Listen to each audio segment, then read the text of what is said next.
Israel and the U.S. have once more come to loggerheads, this time over a tiny Palestinian village in the southernmost part of the West Bank, about 15 kilometers south of Hebron. The village of Kirbet Susiya is home to only 55 Palestinian families who own title to the land. Not only has Israel denied them planning rights to build on their own land, but now an Israeli court has cleared the way to simply demolish the entire village. U.S. Department spokesman John Kirby told press, quote, "We strongly urge the Israeli authorities to refrain from carrying out any demolitions in the village.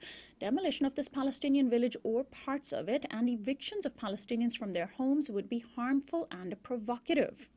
California Representative Anna Eshoo authored a letter to State Secretary John Kerry underscoring the importance of preserving the village of Susiya. Her letter was signed on to by more than a number of representatives, about 8 representatives. Meanwhile, some Israeli peace activists have joined in, taking turns sleeping at the village as a method of protection from demolition. Joining me right now is Huwaida Arraf. She is a lawyer and human rights activist, co-founder of the International Solidarity Movement in Palestine, former chair of the Free Gaza Movement. Welcome to Uprising, Huwaida. Thank you for having me, Sonali. Can you share the history, first of all, of this small Palestinian village of Susiya with us? How far back do these families go in owning this land?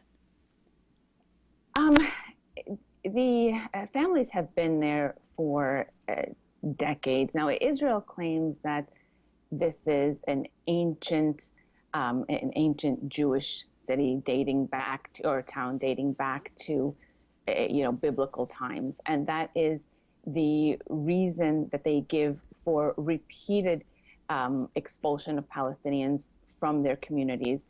And they actually went and in 1986 removed a number of Palestinians from this very village of Susiya in order to create, they declared that this was an archaeological site and demolished a number of caves that these Palestinians were living in and moved them all off of this property.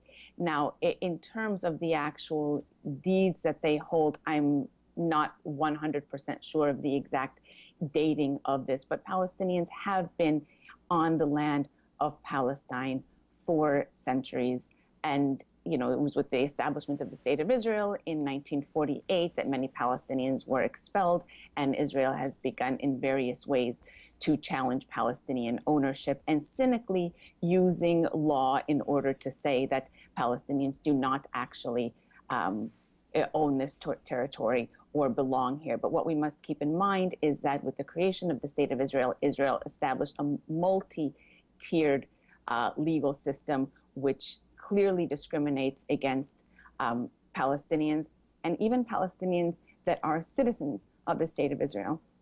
So you have a law that is for Israeli Jewish citizens and that is meant to make the Jewish State of Israel flourish and remain and keep its Jewish character. And therefore you have perks and incentives. And this goes to also incentives for moving Jewish communities inside occupied territory and giving them all kinds of benefits. Then you have a law that is for Palestinian citizens of Israel, which is almost close to what is for Jewish citizens of Israel, but discriminates against them in a lot of ways and does not allow the same kind of development and give perks, etc., to the Palestinian citizens, because you have to keep in mind Israel does not want the Palestinian population to increase. And then you have military law that's applied to Palestinians that live in occupied territory. And this kind of law is used by Israel. The Palestinians are under complete military control, and it is used in various ways to deny them basic rights.